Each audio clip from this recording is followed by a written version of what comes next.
everybody, it's Miss Crystal here with chapter 4 of Because of Winn-Dixie. Scholastic so generously let teachers read their books during this time. So I have to say that before everyone. I wanted to remind us of the clues that may pop up today. Clue number 1 is candy. Clue number 2 is the number 10. I'm sorry if it's backwards. Clue number 3 is because of War and Peace. Clue number 4 is a dog leash and collar. Clue 5 is lightning. And clue 6 is a sandwich and pickles. So maybe something will pop up, or if you remember yesterday, something did pop up when Opal asked her dad for her birthday that he could tell her 10 things about her mom. So that's where we left off, and chapter 4, we're going to hear the 10 things. 1, said the preacher. We were all sitting on the couch and Winn-Dixie was sitting between us.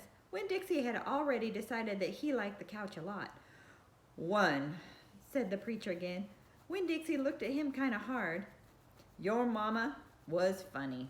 She could make a joke just about anything. 2, he said. She had red hair and freckles.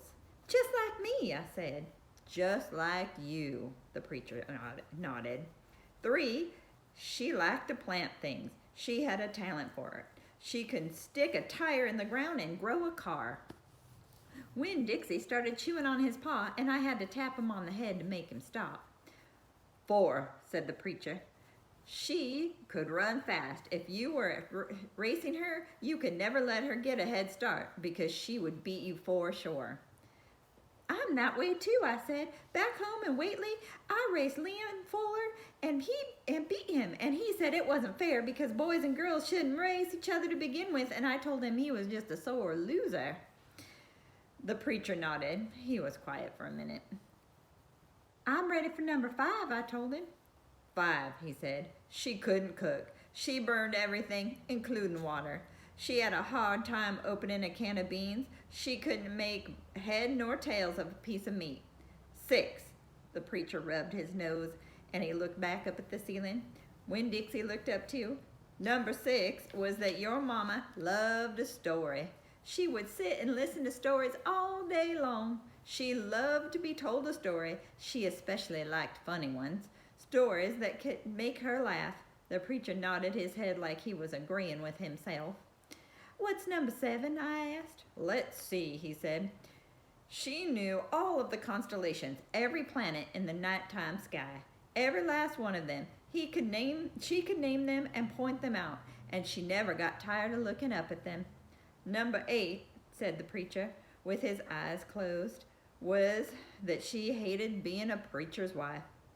She said she just couldn't stand having all the ladies and church judge her with what she was wearing, what she was cooking, and how she was singing.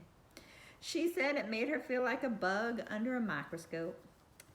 Winn-Dixie lay down under the couch. He put his nose in the preacher's lap and his tail in mine. 10, said the preacher. 9, I told him. 9, said the preacher. She drank.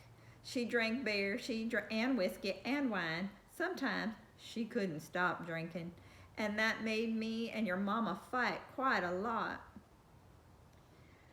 Number 10, he said with a long sigh. Number 10 is that your mama loved you. She loved you oh so much. But she left me, I told him. She left us, the preacher said softly.